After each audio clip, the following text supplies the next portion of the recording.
Spirit. A reading from the Holy Gospel according to John. Glory to you, O Lord.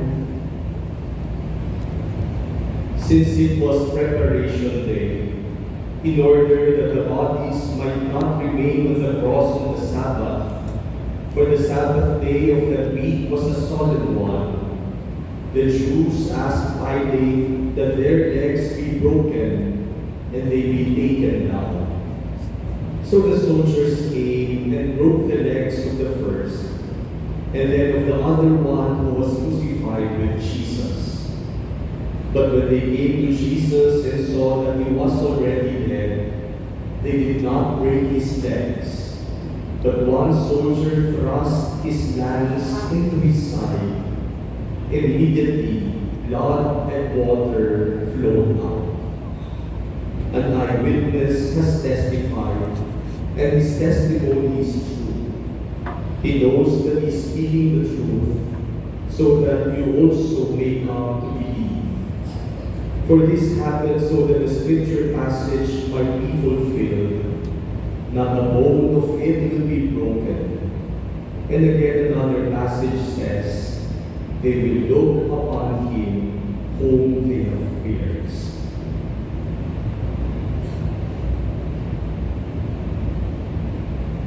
The Gospel of the Lord.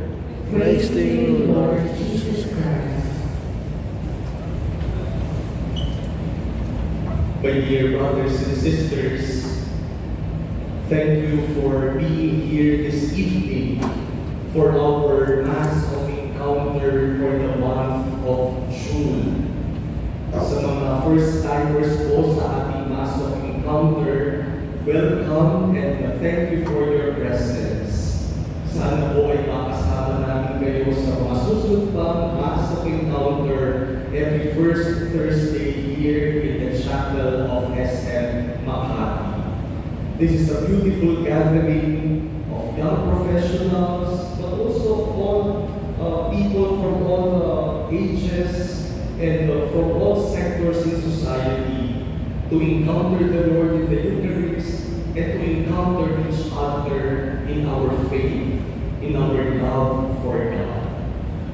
This evening, we celebrate this Mass as a vigil of the solemnity of the most sacred heart of Jesus, which we will celebrate tomorrow. Ang kamahal-mahalang puso ni Jesus. And if there is one sentence that would summarize the meaning of the solemnity of the most sacred heart of Jesus, it is this, that in Jesus, God shows us that He has a heart. Kay Jesus, ipinapakita ng Diyos na may puso siya. May puso ang ating Diyos. Alam niyo po tayo mga Pilipino, may iba't ibang paraan tayo ng pagsasalarawan o pagbibigay ng description sa puso. Kapag ang isang tao ay matampuhin, yung bang konting bagay lang nagtatampo na, hindi mo lang nakamusta, nagtatampo na, iba na agad ang ibig sabihin, sasabihin natin, para ka namang pusong maon. Malambot ang puso. May mga tao naman na walang pakialam. Parang insensitive sa mga nangyayari sa kanilang paligid.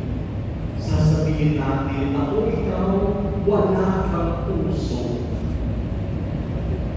O kaya may mga tao na malupit, mabigas ang puso. Iba't ibang klase ng ating puso. Maganda siguro tingnan, anong klaseng puso meron ka? Or maybe the basic question is, may puso ka ba? May puso ka ba? Buti na lang ang Diyos may puso.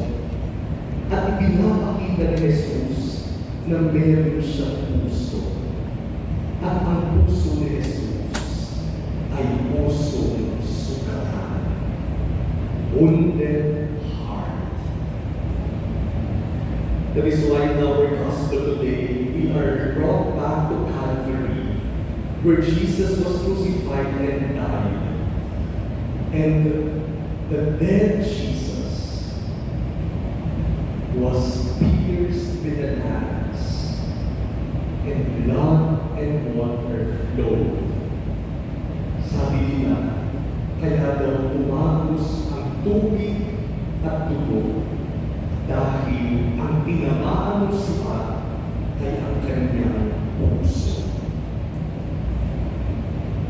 Ang puso ni Jesus nasugatan at nasugatan dahil sa pagmamahal. Alam niyo kapag nagmamahal talaga kayo, masusugatan naman talaga ang puso. Yung mga magulang mo dito, maunawaan niyo that in loving your children, you will experience woundedness. You will experience pain. You will experience your heart bleed. That is part of loving. Kaya sa ating unang pagbasa ngayon, ganyan din ang sinabi ng Diyos. Dahil sa kasalanan ng bayan ng Israel, sabi ng Diyos, my heart is overwhelmed. My pity is stirred. But I will not give vent to my blazing anger, and I will not destroy Ephraim again, for I am God and not man. May puso ang Diyos, pero yung puso ng Diyos ay hindi matigas. May puso ang Diyos, pero yung puso ng Diyos nasusugatan dahil sa kasalanan natin. Pero yung puso ng Diyos ay puso na hindi magiging malupit at maghihiganti. Sabi niya, I am God and not man. Kasi yung puso ng tao minsan mas malupit pa sa puso ng Diyos. Kung yung puso ng Diyos nasusugatan, minsan yung puso natin mga tao walang pakialam, matigas, pusong bago. My dear brothers and sisters, today, in this Vision Mass of the Solemnity of the Most Sacred Heart of Jesus, let us touch the heart of Jesus, and let us be assured that God has a heart. May puso ang Diyos, kaya hindi tayo dapat mag-alala. May puso ang Diyos at yung puso niya hindi pusong makulong na madaling magtampo. Hindi pusong matigas, pusong bato na mabilis magalit at balupin. Yung puso niya sugatan dahil nagmamahal. You know, my dear brothers and sisters, today, even until now, my heart is beating. Some of you may have already heard some news in our Archdiocese of Manila about a brother priest that we need to suspend because of defiance of the orders of the Archbishop of Manila. Sabihin ng ibang tao, dapat na yan, ayaw sumunod, mabigas ang ulo. Sabihin ng ibang tao, naku sa wakas, nasolusyonan na rin ang problema nyo. But you know, from this morning, since we released that decision of suspension,